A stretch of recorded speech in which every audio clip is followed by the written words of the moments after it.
What's up, guys? Welcome back to the channel. Spurs are 2 games into the new season and they're in 5th place after a frankly surprising win against Manchester City and an almost equally surprising win against Wolves. Given the run of play in that game, I would have totally expected us to lose the plot towards the end of it and then drop points, but we stuck it out and we're 5th place with 6 points, 2 out of 2. I did notice one thing that Nuno will have to fix, especially in the build-up of Spurs play. So this video is going to dive into that and then one potential solution for that problem. Right off the bat, this was going to be a really interesting game to see how Nuno managed, simply because against Manchester City, everyone kind of expects how they will play, and you essentially just can't fight them for possession, right? You gotta explode on the counter attack. That's exactly what Mourinho did in his previous stint at Spurs, and that's what Nuno did as well, although a bit more on the front foot. That said, against Wolves, of course, it's a completely different ballgame. You would expect, although we saw something relatively similar in that Spurs were sitting a little bit deeper and we're using the flanks in order to progress the ball. Now, one thing that I did notice about this game is that Nuno opted for the exact same setup between Manchester City and Wolves. So that 4-3-3 system with a narrow front three to block off the opposing team's passes into the center of the pitch. But apart from a great run from Dele Alli to get the penalty, which he would eventually score, the midfield of Tottenham was a bit of a mess. And I say that because they didn't really know what to do with the ball in order to progress. So after those first 15 minutes or so, Wolves really took charge from minute 15 up all the way to minute 90. There were very, very few instances in which Spurs were systemically creating opportunities to threaten Wolves. Dele Alli was absolutely superb for his goal.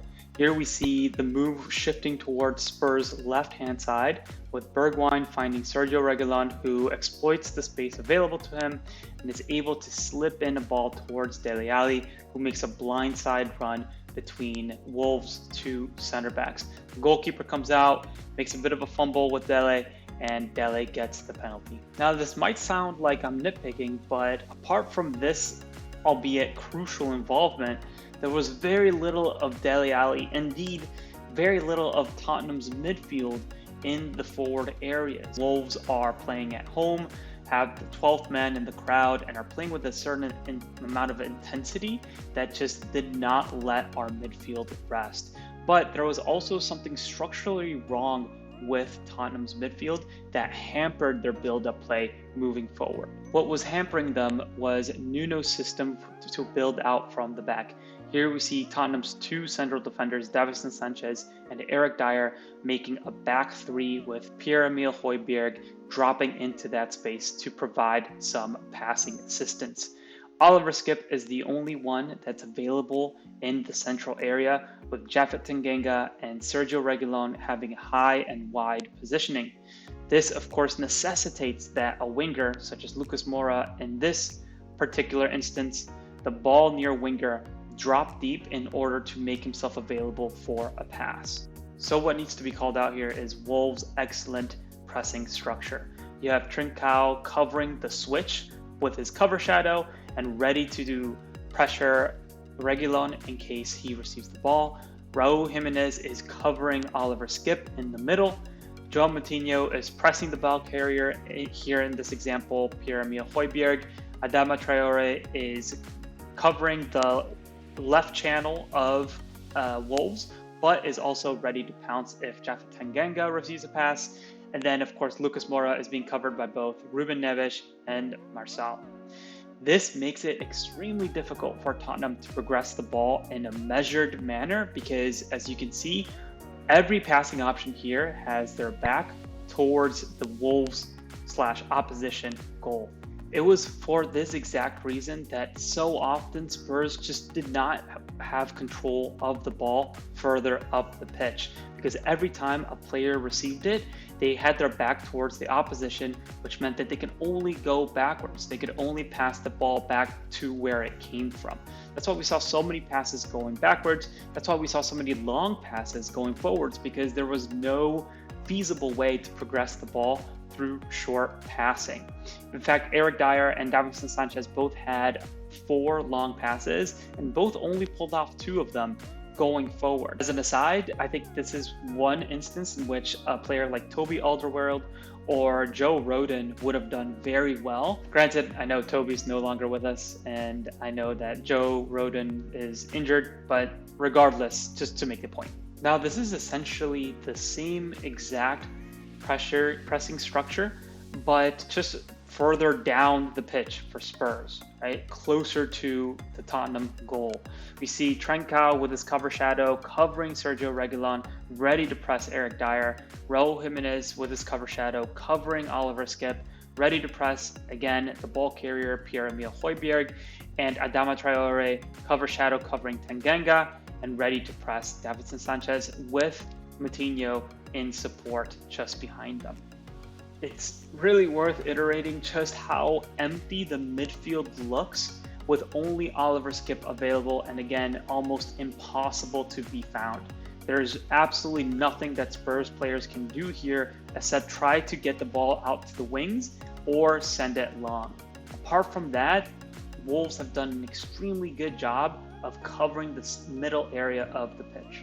All of this occurs because Pierre-Emile Højbjerg or Oliver Skipp, and all the examples it's been Højbjerg, but throughout the game Skipp would do it as well, all fall into the back line to form a back 3. That allows the fullbacks, Japhet Tanganga and Sergio Reguilon, to push up and be okay with exposing that space, because there are 3 different defending players covering the space behind them. So it's a give and take with the system, and unfortunately it did not help Spurs at all in building out from the back, because although there was numerical parity here, Wolves did not achieve numerical superiority in pressing in these instances. Spurs players were still unable to find the free man. Again, a combination of their slow passing mixed with Wolves' great pressing. And you see this further up the pitch as well. Again, a big disconnect between moving the ball from the defensive third into the middle third, and then the middle third into the attacking third. Højbjerg only had 4 passes that entered the attacking third. Skipp also only had 3 successful passes into the attacking third, which goes to show why Spurs struggled to, again, systematically create chances. Now, let's for a second compare those passes to Ruben Neves and how he progressed the ball. He was able to progress the ball into the attacking third 16 times, 16 successful passes out of 20, one of which was a key pass. You'll see that a lot of them are, the successful ones at least, are going out to the flanks. That's 100% on purpose, right? Because Spurs had that low block, and the only way to break through is to make them shift, make them move so that there is an amount of space that opens up between players. That's what Ruben Neves was there to do, be the metronome of passing the ball back and forth between flanks, and he did a phenomenal job of doing so. Simply put, Spurs did not have an answer for Wolves' pressing. If you had a player that could take on other players with the ball successfully from deep, maybe like a Tanguy Ndombele, then you would be in business, right? But neither Skipp nor Dele nor Højbjerg like to dribble out from the back. They're very, very safe players, arguably Dele less so, right? But Højbjerg and Skipp are very safe players. They always look for the safest pass. If they find themselves in a position where something can be exploited, they tend to not do it, and Oliver Skipp provided a great example of this around the 20th minute. Here again, we have that Tottenham back 3 with Højbjerg on the ball and trying to make a pass. Wolves have their own bank of 3 that can effectively cut off any ground pass that is zipped into either Dele Alli or Lucas Moura. Skipp, as always, is being covered by Jimenez's cover shadow, and he tries to shift over in order to make himself available for the pass. Højbjerg and Skipp are able to create an angle to make the pass, and Skipp receives it. And although he receives it in space, he sees 3 passing options: Bergwign, Dele Alli, and Lucas Moura, all who have dropped a bit deeper in order to make themselves available for a pass. As you can see with the orange arrows, the corresponding Wolves players are also being dragged out of position following the Spurs players going deep. In case they do receive the pass, they are able to make a tackle. Skip decides to pass the ball to Dele. He gets tackled from behind, and it's another Spurs turnover. But given the amount of space that Skip was in, I wonder if another player would have taken a different option and been a little bit more aggressive with their ball carrying. What if instead of looking at his passing options and feeling like he has to choose one, he takes the space that is available to him and tries to create an overload down the left-hand side. Over there's a 2v2 situation already, and of course Ruben Neves would have tracked him as he carries the ball, but that's still a 3v3, and that's a much better opportunity to progress the ball rather than passing it and essentially just passing the buck, right? I really do think that this was what was missing from Spurs build-up. Dele Alli had one progressive carry, Oliver Skip and Højbjerg had 0. So Wolves players knew that if they just marked their men tightly, they would be able to win a tackle because Spurs players were all facing backwards, again, as you can see here. And that's what was missing from Spurs against Wolves. There was a lot of steal off the ball, absolutely. Everyone defending for their lives, everyone throwing their bodies on the line just to make sure that no shots went into that Spurs goal. But moving forward, there was very little invention, very little gall from the midfield players of Tottenham. In fact, Højbjerg was the one that had the most dribbles. He had 2 dribbles down the right-hand side, which were great in opening up a little bit of space. But neither Oliver Skip nor Dele Alli really were able to do much with their dribbles or their offensive duels. Everyone knows that Ndombele has a lot of problems with the club, and the club has a lot of problems with Ndombele, and I think rightfully so, if rumors are to believe.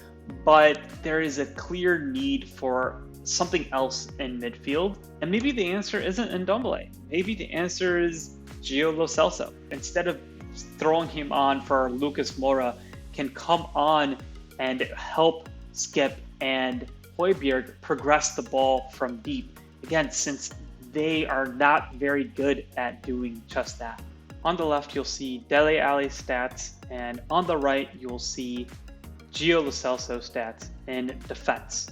Because this is where people are saying that Dele just completely has been killing it in helping out, again, Højbjerg and Skip. However, if we dive into these numbers, they're relatively similar.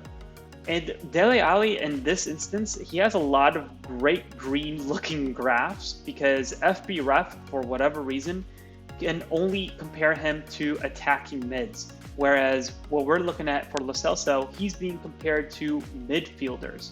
So Dele Alli is being compared to the likes of Kevin De Bruyne, even though Dele Alli plays much, much further back than him. So as far as pressures and tackles, they're relatively the same. Interceptions and blocks, of course, Dele does a better job than Lo Celso in that, but clearances and aerials are relatively the same too. And as far as interceptions and blocks go, I would argue that's why Skip and Højbjerg are in the team, to make those interceptions, to make those blocks. We don't need such another defensive midfielder to help them out with that. The stats show that Lo Celso is an elite ball progressing midfielder. Yes, of course, he needs help with his passing. I think that's very, very obvious to see.